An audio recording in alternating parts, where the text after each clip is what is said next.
Turning now to Texas, where Tropical Depression Imelda is dumping heavy rain and unleashing tornadoes across the state.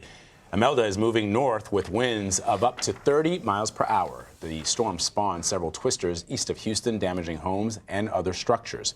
Janet Shamlian and her crew became stuck while covering the storm. So here's her report she was able to file. A deluge in southeast Texas. Cars sinking in floodwaters and stranding drivers. Relentless driving rain in the town of Winnie forced Riceland Healthcare, a hospital and nursing home, to evacuate. This is the power of Tropical Depression Imelda. The rain accompanied by thunderstorms, lightning, and tornado warnings.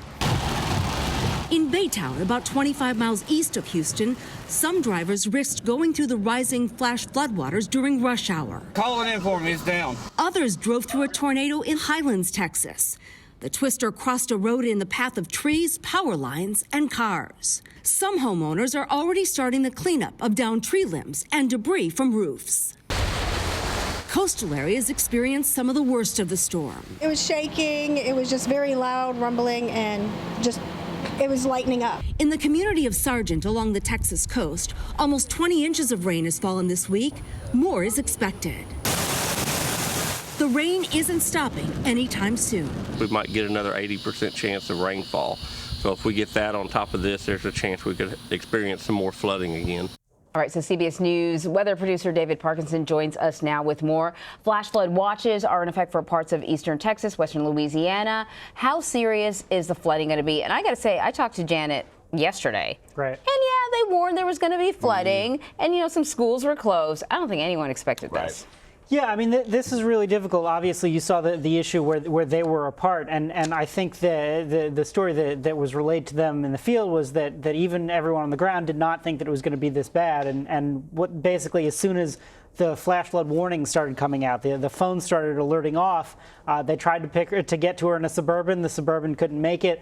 There was someone in her hotel who tried to get out. The car stalled out 50 feet after they tried to get out. Yikes. You know, this is why we say don't go out when there's a flash flood warning, particularly a flash flood emergency, which is the most dire kind of thing that the National Weather Service issues. That's really what we're looking at here. And if you look at the area that this is concentrated in, we're fortunate, and I use that term lightly, that this is not over Houston, or you would be having essentially Harvey Part 2, right? You are looking at a situation right now where things are confined just to the east of the Houston metro area. But we'll take a zoom in on the radar here, and you can see just how much rain has fallen.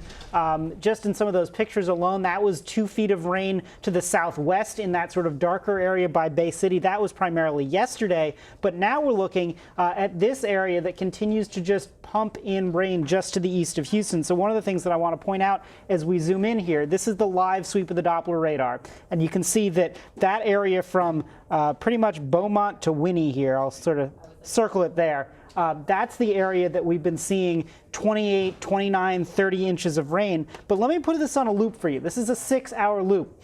Notice that the reds just stay over the exact same place. That's 3 or 4 or 5 inch per hour rain rates. So what you're looking at is that kind of rain staying for not an hour, not 2 hours, but for 6 hours. And that's how you add up to 2.5 feet of rain just since midnight, pretty much. Wow. So this is going to get more and more. I mean, I just sort of think that this is a real serious situation. Right. And this scientist, Eric Blake, who works at the NHC, NHC, National Hurricane Center, says, anyone want a tropical storm? They are forming like roaches out there. 6 at once in both basins combined is thought to tie a modern NHC record, with 2 other disturbances adding the cherries on top of a crazy busy day.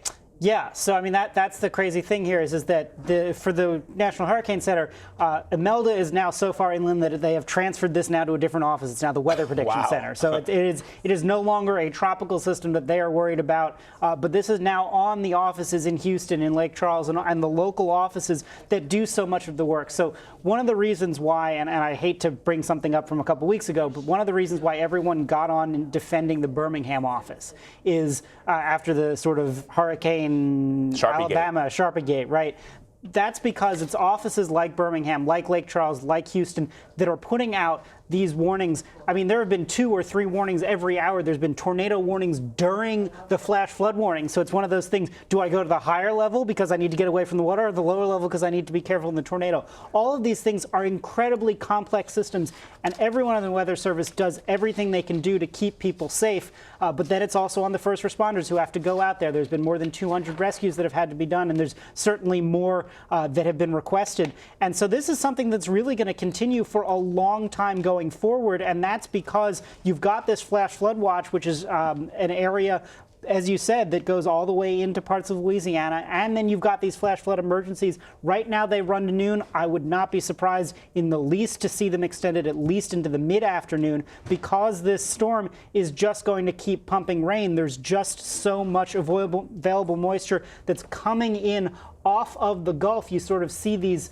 higher towers there, right? So these are very strong storms. There's the potential for lightning, a ton of lightning overnight. And then this is your projection just until noon. Any place where you see purple, that's 6 to 9 inches of rain until noon. And then as we go through the afternoon and evening, those whites, that's another foot of rain.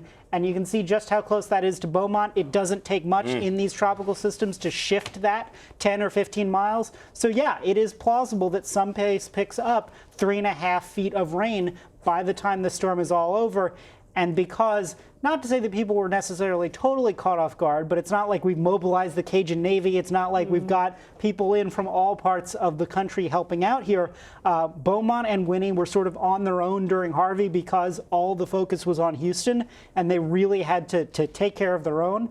They're going to have to do that again this time. You know, it's funny you should bring this up, because I'm going to tell people about a CBSN Originals that touches on that exact same thing. You know, we focus on these big cities and how they weather these storms. In between these big cities that you see on the map are all these tiny towns. A lot of them are farming towns, and this does major, major damage and sets them back. So if you are interested in sort of getting an on-the-ground view of the impact of these weather systems, there's a CBSN Originals. It's called Thicker Than Water. Head to cbsnews.com/video/thicker than water and check it out. David, thank you as always. We appreciate it. Sure thing.